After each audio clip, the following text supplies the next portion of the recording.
tu cuerpo, tu sangre me da vida, Señor, me da vida, tu cuerpo vivo, Cristo. Bienvenidos, queridos amigos, estudiantes del Diplomado en Liturgia, al capítulo 3, Liturgia de la Eucaristía. Encontramos en primer lugar el bloque de aprendizaje número 9, que se refiere a la mistagogía. Mistagogía, viene del griego mistagoge, o sea, la enseñanza a través de los misterios. La liturgia es un conjunto de símbolos, es un lenguaje simbólico.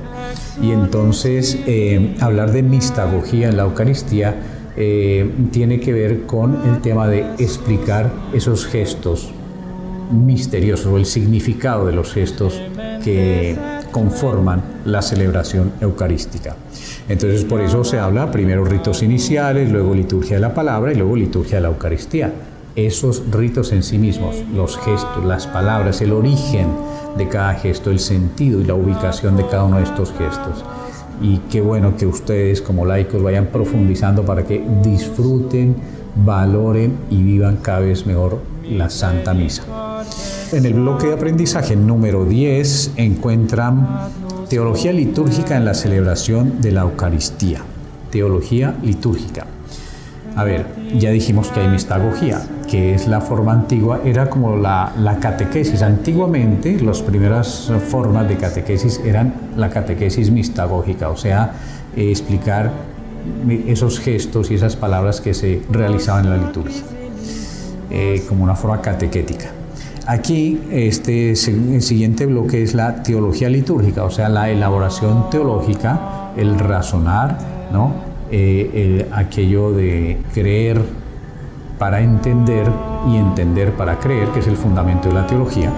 Pues entonces razonar, buscar argumentos teológicos sobre la celebración de la Eucaristía. Entonces está la celebración misma, ¿no?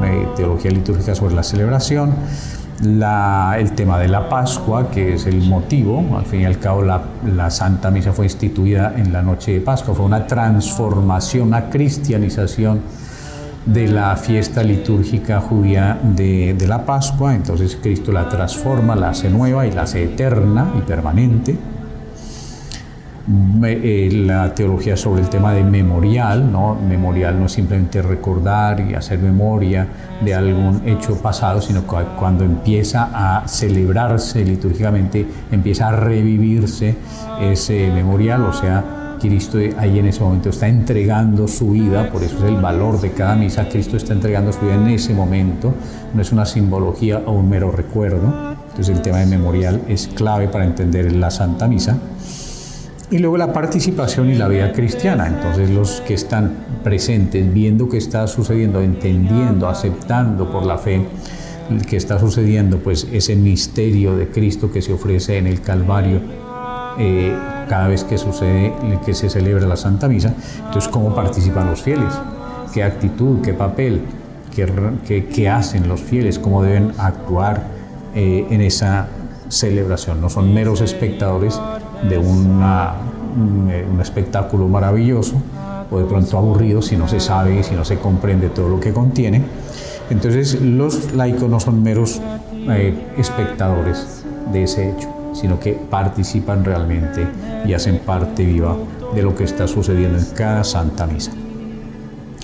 Luego el bloque de aprendizaje número 11 se refiere al misal, aquel libro que a lo largo de los siglos se ha venido completando, recogiendo textos de los padres de la Iglesia, textos de la tradición cristiana de los primeros momentos, luego de grandes teólogos que han aportado para ir realizando esos textos. Entonces el misal no es simplemente como una guía, ¿no? Como un guión de lo que el sacerdote debe decir cuando celebra la misa, sino que es un conjunto de oraciones, un profundo sentido cada una de ellas. Estudiarán en ese bloque de aprendizaje pues el leccionario, que es el libro que contiene las lecturas bíblicas, y el misal, que es el libro que se coloca sobre el altar para hacer esas oraciones propias para realizar la Santa Misa. Luego los ritos iniciales de la celebración, la liturgia de la palabra, la liturgia de la Eucaristía, rito de conclusión, como partes del misal, ya desde el punto de vista de ese conjunto eucológico, o sea, conjunto de oraciones que conforman el misal. Y luego lo que aprendizaje número 12, problemas y perspectivas actuales. La Eucaristía y la Iglesia, la dimensión social de la Eucaristía, las perspectivas ecuménicas, o sea, la misa es un misterio vivo. La misa, repito, no es simplemente un recuerdo de hechos antiguos, es un misterio grandioso, vivo, efectivo, que sucede cada vez que se celebra. Por lo tanto, Eucaristía e Iglesia se refiere a pues, qué pasa con la vida de la Iglesia. La Iglesia no es simplemente sacerdotes y obispos como mandando y organizando cosas, laicos pues trabajando, sino que es un conjunto poderoso de una fuerza espiritual muy grande, porque está Cristo vivo entregándose continuamente para que se realice esa labor salvadora a través de la Iglesia. La dimensión social de la Eucaristía, obviamente, entonces la Eucaristía tiene ese sentido social, o sea, de que recoge, que se vive en comunidad, pero no es simplemente eso, no es que una misa que tenga muchos fieles, miles de fieles, sea más importante o más grande o tenga más valor que una misa donde haya 2 o 3 personas. La misa es la misa y tiene un valor infinito, pero sí tiene un sentido de convocatoria y de vida de comunidad que hay que estudiarlo bien. Y las perspectivas ecuménicas pues se refiere pues a esa relación con religiones cristianas no católicas, qué tan válido es celebrar con personas que no creen en la Eucaristía, qué tan válido y qué tan necesario o innecesario es, en fin. O si la dimensión ecuménica de la Eucaristía es que oremos por la conversión de los cristianos no católicos.